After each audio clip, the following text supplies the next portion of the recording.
Hi hello ನಮಸ್ಕಾರ ಸ್ನೇಹಿತರೆ. ಅಬ್ಬಬ್ಬ ಏನಾಗ್ತದೆ, ಫೈನಲಿ ಮದ್ವೆ ಮನೆಯಿಂದ ಶ್ರೇಷ್ಠ ಓಡಿ ಹೋಗ್ಬಿಟ್ಲ. ಈ ಕಡೆ ಗ್ರ್ಯಾಂಡ್ ಎಂಟ್ರಿ ಕೊಟ್ರ ಕುಸುಮ, ಭಾಗ್ಯ, ಹಾಗೆ ಪೂಜಾ. ಏನಾಯ್ತು ಎಲ್ಲವನ್ನ ಕೂಡ ತಿಳ್ಕೋಬೇಕು ಅಂದ್ರೆ ಈಗಲೇ ನಮ್ಮ ಈ ಚಾನಲ್ ನ ಸಬ್ಸ್ಕ್ರೈಬ್ ಮಾಡಿ, ಹಾಗೆ ಒಂದು ವಿಡಿಯೋವನ್ನ ಪೂರ್ತಿಯಾಗಿ ನೋಡಿ.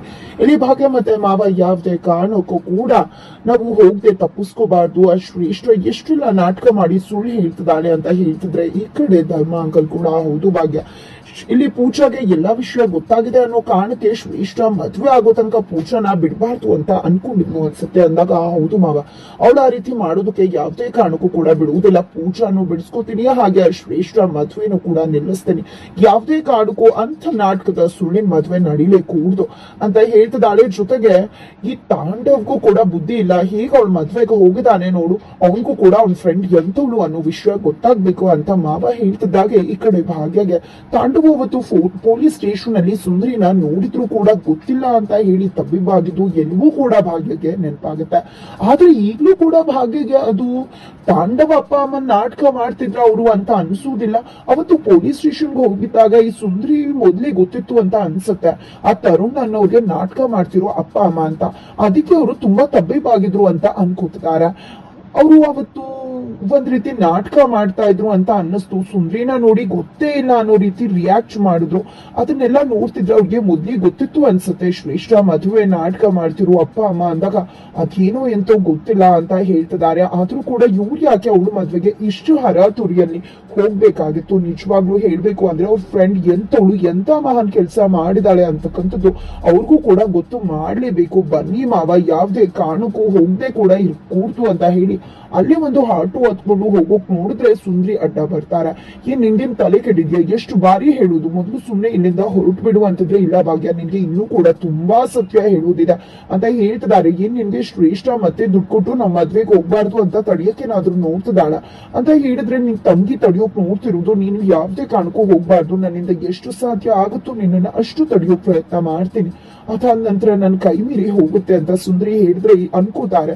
ತದನಂತರ ಭಾಗ್ಯ ಬಂದಿದ್ದೆ, ನಿನ್ ಕೈ ಮುಗ್ದು ಕೇಳ್ಕೊತೀನಮ್ಮ, ನೀನ್ ಯಾವ್ದೇ ಸತ್ಯ ಹೇಳಿದ್ರು ನನಗ್ ಬೇಕಾಗಿಲ್ಲ, ಕೇಳಿರೋ ಸತ್ಯನೇ ಸಾಕಾಗ್ಬಿಟ್ಟಿದೆ. ಇನ್ ಯಾವ ಸತ್ಯ ನೀನ್ ಹೇಳು ಬೇಡ, ನನ್ ಕೇಳೋದು ಇಲ್ಲ. ಯಾವ್ದೇ ಕಾರಣಕ್ಕೂ ನಾನು ಹೋಗೋದನ್ನ ಬಿಡುವುದಿಲ್ಲ ಅಂತ ಹೇಳಿ ಆಟೋ ಹೊತ್ಕೊಂಡು ಹೋಗೋಕ್ ನೋಡಿದ್ರೆ ಆಲ್ರೆಡಿ ಸುಂದರಿ ಮಗದೊಂದು ನಾಟಕಕ್ಕೆ ಮುಂದಾಗಿದ್ದಾರೆ. ಹತ್ತು ಕಡೆ ಈ ಕಡೆ ಪೂಜಾನ ನೀನ್ ಒಬ್ಳಿ ಎಲ್ವನ ಕೂಡ ಮಾಡ್ಬೇಕು ಅನ್ಕೊಂಡಿದ್ಯಾ, ನನ್ಗೆ ಹೇಳ್ಬೇಕಿತ್ತಲ್ವಾ ಅಂತ ಈ ಕಡೆ ಕೆಂಡಾಮಂಡಲ ಆಗಿದ್ದಾರೆ ಕುಸುಮ ಅವರು. ಅದೇ ನೀವ್ ನಾನು ಹೇಳಿದ್ರೆ ನಂಬ್ತಿದ್ರೆ, ನಿಮ್ ಮಗನ್ ಬಗ್ಗೆ ಎಂತ ನಂಬಿಕೆ ಇಟ್ಕೊಂಡಿದ್ರೆ ನಿಮ್ ಮಗ ಬಂದು ಈ ರೀತಿ ಭಾಗ್ಯಕನ ಇಷ್ಟ ಪಡ್ತಿಲ್ಲ, ಬೇರೆಯವ್ರ ಜೊತೆ ಸಂಬಂಧ ಇಟ್ಕೊಂಡಿದ್ದಾರೆ ಅಂದಿದ್ರೆ ನೀವು ನಂಬ್ತಾ ಇದ್ರ? ನಿಮ್ ಮಗನ್ನ ನೀವು ತುಂಬಾ ನಂಬ್ತಾ ಇದ್ರೆ ಅಂತದ್ರಲ್ಲಿ ನಮ್ಮ ಮಾತನ್ನ ಹೇಗ್ ನಮಗ್ ಸಾಧ್ಯ?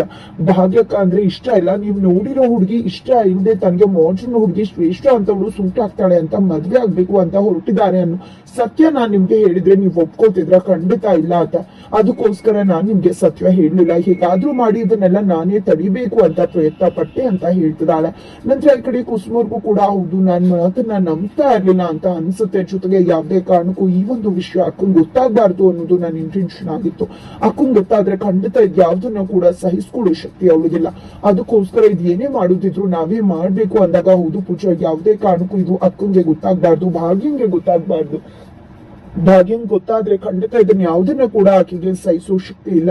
ಆದ್ರೆ ಏನ್ ಮಾಡುದು, ನಮ್ಮಿಂದ ಏನ್ ಮಾಡೋಕ್ಕಾಗತ್ತೆ? ಅವ್ರು ನೋಡು ನಮ್ಮನ್ನ ಹೋಗೋದಕ್ಕೆ ಬಿಡ್ತಿಲ್ಲ ಅಂದಾಗ, ಹೋಗೋದಕ್ಕೆ ಬಿಡ್ತಿಲ್ಲ ಅಂದ್ರೆ ನುಗ್ಗಿ ಹೋಗ್ಬೇಕು ಅಂತ ಹೇಳ್ತಿದ್ದಾರೆ. ಈ ಕಡೆ ಏನ್ ಮಾಡೋಕ್ಕಾಗತ್ತೆ ನಮ್ಮಿಂದ ಅಂದಾಗ ಮಾಡೋಕ್ಕಾಗತ್ತೆ ಅಂತ, ಯಾಕೆ ಆಗುದಿಲ್ಲ ಅಂತ ತಿರುಗಿ ನೋಡ್ತಾಳೆ ಅನ್ನೋ ಒಂದು ಟ್ರಾಕ್ಚರ್ ಇರತ್ತೆ. ಅಲ್ಲಿಗೆ ಕುಸುಮ ಅವ್ರನ್ನ ಕರ್ಕೊಂಡು ಹೋಗ್ತಾಳೆ. ಈ ಕಡೆ ಪೂಜಾ ಕರ್ಕೊಂಡು ಹೋಗಿದ್ದೆ, ಏನಿಲ್ಲ ಕರ್ಕೊಂಡ್ ಬಂದಿದ್ಯಾ, ಏನ್ ಮಾಡ್ತಿದ್ಯಾ ಅಂದಾಗ, ಬನ್ನಿ ಅತ್ತೆ ಕುತ್ಕೊಳ್ಳಿ ಅಂದಾಗ, ಏನ್ ಮಾಡ್ತಿದ್ಯಾ ಪೂಜಾ ಅಂದಾಗ, ಹೌದು ಅತ್ತೆ ಸುಮ್ನೆ ನೀವು ಕುತ್ಕೊಳ್ಳಿ ಅಂತ ಹೇಳಿ ತಾನು ಡ್ರೈವಿಂಗ್ ನಲ್ಲಿ ಸೀಟ್ ನಲ್ಲಿ ಕೂತು ಕುಸುಮ ಅವರು ಪಕ್ಕದ ಸೀಟ್ ನಲ್ಲಿ ಕುತ್ಕೋತಾರೆ. ಈ ಕಡೆ ಆ ಬಾಡಿ ಗಾರ್ಡ್ಸ್ ಎಲ್ಲ ನೋಡಿದ್ದೆ, ಏನು ಟ್ರಾಕ್ಟರ್ ಮೇಲೆ ಕುತ್ಕೊಂಡು ಪೋಸ್ ಕೊಡ್ತಾ ಇದ್ಯಾ ಅಂತ ಕೇಳ್ತಿದ್ದಾರೆ. ನುಗ್ಬಿಟ್ರೆ ಏನ್ ಮಾಡೋದಣ ಅಂತ ಹೇಳಿ ಇನ್ನೊಬ್ರು ಕೇಳಿದ್ರೆ, ಏನ್ ಬರೀ ಪೋಸ್ ಕೊಡೋ ಕೂತಿದ್ದಾರೆ, ಇದೆಲ್ಲ ಮಾಡೋಕ್ ಆಗತ್ತಾ? ದೊಡ್ಡವರೊಂದ್ ಮಾತು ಹೇಳಿದ್ದಾರೆ, ತಮ್ಮಿಂದ ಏನ್ ಆಗತ್ತೋ ಅದನ್ನ ಮಾಡ್ಬೇಕೆ ಹೊರತು ಆಗದೆ ಇರೋದನ್ನೆಲ್ಲ ಬರೀ ಪೋಸ್ ಕೊಟ್ಕೊಂಡು ಕುತ್ಕೋಬಾರ್ದು ಅಂತ ಹೇಳಿದ ತಕ್ಷಣ ಈ ಕಡೆ ಪೂಜಾ ಎಲ್ವನ ಕೂಡ ಕೇಳಿಸ್ಕೊತಾಳೆ. ನೋಡು ಪೂಜಾ, ನಿನ್ಗೆ ಓಡಿಸೋಕೆ ಬರುವುದಿಲ್ಲ ಅಂತ ಹೇಳ್ತಿದ್ಯಾ, ಅಂತಂದ್ಮೇಲೆ ಹೀಗೆ ಏನಾದ್ರೂ ಹೆಚ್ಚು ಕಡಿಮೆ ಆದ್ರೆ ಏನ್ ಮಾಡಕ್ ಆಗತ್ತೆ ಅಂತ ಕುಸುಮವ್ರು ಹೇಳಿದ್ರೆ, ಈ ಕಡೆ ಅಯ್ಯೋ ಅತ್ತೆ ಏನೋ ಹೆಚ್ಚು ಕಡಿಮೆ ಆಗತ್ತೆ ಅಂತ ಎಲ್ಲ ನಾವು ಕೂತ್ಕೊಳ್ಳೋಕ್ ಆಗೋದಿಲ್ಲ. ನಾವು ನುಗ್ಗಿ ಒಳಗಡೆ ಹೋಗ್ಲೇಬೇಕು, ಅನಾಚಾರನ ತಪ್ಪಿಸ್ಲೇಬೇಕು. ದೇವ್ರ ಹತ್ರ ಕೇಳ್ಕೊಡಿ, ಎಲ್ಲಾ ಖಂಡಿತ ಒಳ್ಳೇದಾಗತ್ತೆ. ನಾವ್ ಇಲ್ಲೇ ಕೂತ್ಕೊಂಡು ಹೆದ್ರಕೊಂಡು ನಿಂತ್ಕೊಂಡ್ರೆ ಏನೂ ಕೂಡ ಮಾಡೋಕ್ ಆಗೋದಿಲ್ಲ, ಆಗಬಾರ್ದು, ನಡೆದೋಗುತ್ತೆ. ನೀವು ಬಿಗಿಯಾಗಿ ಕುತ್ಕೊಳ್ಳಿ ಅಂತ ಹೇಳ್ತಿದ್ದಾಳೆ. ಒಳಗಡೆ ಈ ಕಡೆ ತಾಂಡವ ಬೆಕ್ಕಸ ಬೆರಗಾಗಿದ್ದಾರೆ. ಬಿಕಾಸ್ ಶ್ರೇಷ್ಠ ಮದುವೆ ಹೆಣ್ಣಾಗಿ ಡ್ಯಾನ್ಸ್ ಮಾಡ್ತಿದ್ದಾಳೆ. ಅದನ್ನ ನೋಡೋಕ್ ಆಗದೆ ಅಪ್ಪ ಅಮ್ಮ ಬೇಡ ಅಂದ್ರೂ ಕೂಡ ಶ್ರೇಷ್ಠ ನಾಟಕ ಡ್ಯಾನ್ಸ್ ಮಾಡ್ತಿದ್ದೆ. ಇದು ಯಾವ್ದನ್ನ ಕೂಡ ಸಹಿಸ್ಕೊಳಕ್ ಆಗ್ದಿರೋ ಅಮ್ಮ ಮತ್ತೆ ವಾಪಸ್ ಬಂದಿದೆ. ಏನ್ ಮಾಡ್ತಿದ್ಯಾ ಶ್ರೇಷ್ಠ, ಎಷ್ಟು ಬಾರಿ ಹೇಳ್ಬೇಕು, ಸುಮ್ನೆ ಹುಚ್ಚಿ ತರ ಡ್ಯಾನ್ಸ್ ಮಾಡದೆ ಹೋಗಿ ಮಂಟಪದಲ್ಲಿ ಕುತ್ಕೊಂಡು ಮದ್ವೆ ಆಗು, ಅದನ್ನ ಬಿಟ್ಟು ಇದನ್ನೆಲ್ಲ ಮಾಡ್ಬೇಡ ಅಂತ ಹೇಳ್ತಿದ್ದಾರೆ. ಈ ಕಡೆ ತಾಂಡವ್ ಕೂಡ ಏನಪ್ಪಾ ಮಾಡುದು, ಮದ್ವೆ ಮುಗಿದ್ರೆ ವಾಸಿ ಅನ್ಕೊಂಡು ಇವಳು ಡ್ಯಾನ್ಸ್ ಗೇನ್ಸ್ ಅನ್ಕೊಂಡು ಕೂತಿದ್ದಾಳಲ್ಲ ಅಂತ ತಾಂಡವ್ ಕೂಡ ಅನ್ಕೋತಿದ್ದಾರೆ. ಆ ಕಡೆ ಸುಂದ್ರಿ ಆಲ್ರೆಡಿ ತನಗೆ ಫಿಟ್ಸ್ ಬಂದವರಾಗೆ ರೋಡ್ ಮೇಲೆ ಬಿದ್ದಿದ್ದಾರೆ. ಇದನ್ನ ನೋಡಿದ್ದೆ ಭಾಗ್ಯ ಮತ್ತೆ ಧರ್ಮ ಅಂಕಲ್ಗೆ ಶಾಕ್ ಆಗ್ತದೆ. ಏನಪ್ಪಾ ಇದು ಫಿಟ್ಸ್ ಬಂದಿದ್ಯಾ ಅಂತ. ಈ ಕಡೆ ಸುಂದ್ರಿ ಕೂಡ ಎಷ್ಟು ತಡೆಯೋಕ್ ಆಗುತ್ತೋ ಭಾಗ್ಯನ ಅಷ್ಟು ನಾಟಕ ಮಾಡಿ ತಡೆಯುವುದಕ್ಕೆ ಮುಂದಾಗ್ತಿದ್ದಾರೆ. ಹಾಗಿದ್ರೆ ಇಲ್ಲಿ ಭಾಗ್ಯ ಸುಂದ್ರಿ ನಾಟಕನ ನಂಬ್ತಾರ ಅಥವಾ ನಾಟಕ ಅಂತ ಗೊತ್ತಾಗತ್ತಾ? ಜೊತೆಗೆ ಅತ್ತ ಕಡೆ ಈ ಕಡೆ ಪೂಜಾ ಮತ್ತೆ ಕುಸುಮ ಇಬ್ರು ಕೂಡ ಸೇರ್ಕೊಂಡು ಟ್ರ್ಯಾಕ್ಟರ್ ಅಲ್ಲಿ ಗ್ರ್ಯಾಂಡ್ ಎಂಟ್ರಿ ಕೊಡುವುದ್ರ ಮುಖಾಂತರ ಶ್ರೇಷ್ಠನ ಮಂಟಪದಿಂದ ಒದ್ದು ಓಡಿಸೋಕೆ ಡಿಸೈಡ್ ಮಾಡ್ಕೊಂಡಿದ್ದಾರೆ. ಹಾಗಾಗಿ ಇಲ್ಲಿ ಬಾಡಿ ಗಾರ್ಡ್ಸ್ ಅಡ್ಡ ಬಂದ್ರು ಕೂಡ ಈ ಕಡೆ ಟ್ರ್ಯಾಕ್ಟರ್ ನ ನುಗ್ಗಿಸ್ತಾ ಇದ್ರೆ ಗೇಟ್ ಕ್ಲೋಸ್ ಮಾಡಿ ಅಂತಿದ್ದಾರೆ. ಕ್ಲೋಸ್ ಮಾಡಿದ್ರು ಕೂಡ ಈ ಕಡೆ ಆ ಗೇಟ್ ನ ಕೂಡ ಒಡೆದು ಚೂರ್ ಮಾಡಿ ನುಗ್ಗೇ ಬಿಡ್ತಾಳೆ ಈ ಕಡೆ ಪೂಜಾ. ಈ ಕಡೆ ಕುಸುಮ ಅವ್ರಂತೂ ಪೂಜಾನೇ ನೋಡಿ ನಿಬ್ಬೆರಗಾಗ್ತಾ ಇದ್ರೆ ಏನ್ ಹೇಳಿದ್ರಿ ಆಗ? ದೊಡ್ಡವರು ಒಂದ್ ಮಾತು ಹೇಳಿದ್ದಾರೆ, ಯಾರ ಕೈಲಿ ಏನಾಗುತ್ತೋ ಅನ್ನೋದನ್ನ ಮಾಡ್ಬೇಕೆ ಹೊರತು ಅವ್ರು ಏನು ಎಂತೂ ಅನ್ನೋದು ಮುಖ್ಯ ಅಲ್ಲ, ಅವ್ರಿಗೆ ಏನ್ ಯೋಗ್ಯತೆ ಇದೆ ತಾಕತ್ತಿದೆ ಅನ್ನೋದು ಮುಖ್ಯ ಅಂತ ಅಲ್ಲ ಅಂತ ಹೇಳಿ ರೇಗ್ಸಿ ಆ ಬೌನ್ಸರ್ಸ್ ನೆಲ್ಲ ಕೆಳಗಡೆ ಬೀಳಿಸಿ ಫೈನಲಿ ಮಂಟಪದ ಒಳಗಡೆ ಕೂಡ ಎಂಟ್ರಿ ಕೊಡೋಕೆ ಟ್ರಕ್ಚರ್ ಮುಖಾಂತರ ಸಿದ್ಧವಾಗ್ತಿದ್ದಾಳೆ ಪೂಜಾ.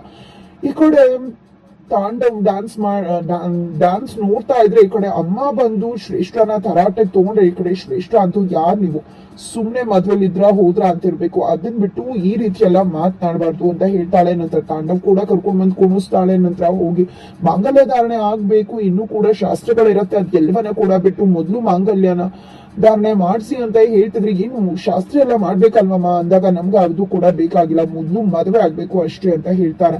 ನಂತರ ಈ ಕಡೆ ಏನಿದು ಶ್ರೇಷ್ಠ ಅಂದಾಗ ಹೌದು ತಾಡು ಮೊದ್ಲು ಮದುವೆ ಆಗ್ಲಿ ಅಂತ ಹೇಳ್ತಾಳೆ ಅಂತದ್ದು. ನಂತರ ಈ ಕಡೆ ಸರಿ ಆಯ್ತು ಇನ್ನೇನ್ ಮಾಡಕ್ ಆಗತ್ತೆ ಅಂತ ತಲೆ ಮೇಲೆ ಕೈ ಹಾಕೊಂಡು ಪುರೋಹಿತರು ಕೂಡ ಶ್ರೇಷ್ಠಂಗೆ ಹೆಂಗ್ ಬೇಕೋ ಹಾಗೆ ಮದುವೆ ಮಾಡ್ಸೋಕ್ ಮುಂದೆ ಆಗ್ತಿದ್ದಾರೆ. ಫೈನಲಿ ಈ ಕಡೆ ಗಟ್ಟಿ ಮೇಡಮ್ ಒಳಗ್ತದೆ, ಈ ಕಡೆ ಆಶೀರ್ವಾದ ತಗೊಂಡ್ ಬಂದಿದ್ದೆ, ಮಾಂಗಲ್ಯ ಧಾರಣೆ ಮಾಡ್ಬೇಕು. ತಾಂಡವ ಅಶ್ವಲಿ ಈ ಕಡೆ ಪೂಜಾ ಮತ್ತೆ ಕುಸುಮ ಅವರು ರೆಬಲ್ ಎಂಟ್ರಿ ಕೊಟ್ಟೆ ಬಿಡ್ತಾರೆ. ಟ್ರ್ಯಾಕ್ಟರ್ ಮುಖಾಂತರ ಗ್ರ್ಯಾಂಡ್ ಎಂಟ್ರಿ ಕೊಟ್ಟಂತ ಕುಸುಮ ಮತ್ತೆ ಪೂಜಾನ ನೋಡಿದ್ದೆ ಈ ಕಡೆ ಶ್ರೇಷ್ಠ ಮತ್ತೆ ತಾಂಡವ್ ಬೆಂಡಾಗ್ಬಿಟ್ಟಿದ್ದಾರೆ. ಇನ್ನೇನು ತಾಳಿ ಕಟ್ಟೇ ಬಿಟ್ನ ತಾಂಡವ್ ಅಂತ ಅನ್ಕೋಬೇಕು, ತಾಳಿ ಕಟ್ಟಿದ್ರ ಇಲ್ವಾ? ಫೈನಲಿ ಇಲ್ಲಿ ಶ್ರೇಷ್ಠ ಕತೆ ಖತಮ್ ಅಂತಾನೆ ಹೇಳ್ಬಹುದು. ಅದ್ರ ಜೊತೆಗೆ ಭಾಗ್ಯ ಕೂಡ ಸುಂದ್ರಿ ನಾಟಕನ ಅರ್ತು ಎಂಟ್ರಿ ಕೊಟ್ಟೇ ಬಿಡ್ತಾರೆ. ಎಲ್ಲರ ಮುಂದೆ ತಾಂಡವ್ ಶ್ರೇಷ್ಠ ನಾಟಕ ಬಯಲಾಗತ್ತಾ? ಏನಾಗುತ್ತೆ? ಜೊತೆಗೆ ಕಪ್ಪು ಪಾಳಕ್ಕೆ ಬಾರಿಸಿ ಇಡೀ ಮಂಟಪನೇ ಧ್ವಂಸ ಮಾಡ್ತಿರೋ ಕುಸುಮ ಅವರನ್ನ ನೋಡಿ ಎದ್ರಿ ಬೆಂಡಾಗಿ ಮಂಟಪದಿಂದ ಓಡಿ ಹೋಗ್ತಾಳೆ ಶ್ರೇಷ್ಠ. ಏನಾಗತ್ತೆ ತಿಳ್ಕೋಬೇಕು ಅಂದ್ರೆ ಮನ ವೀಕ್ಷಕೋಸ್ಕರ ವೀಕ್ಷ ಮಾಡಿದ್ರೆ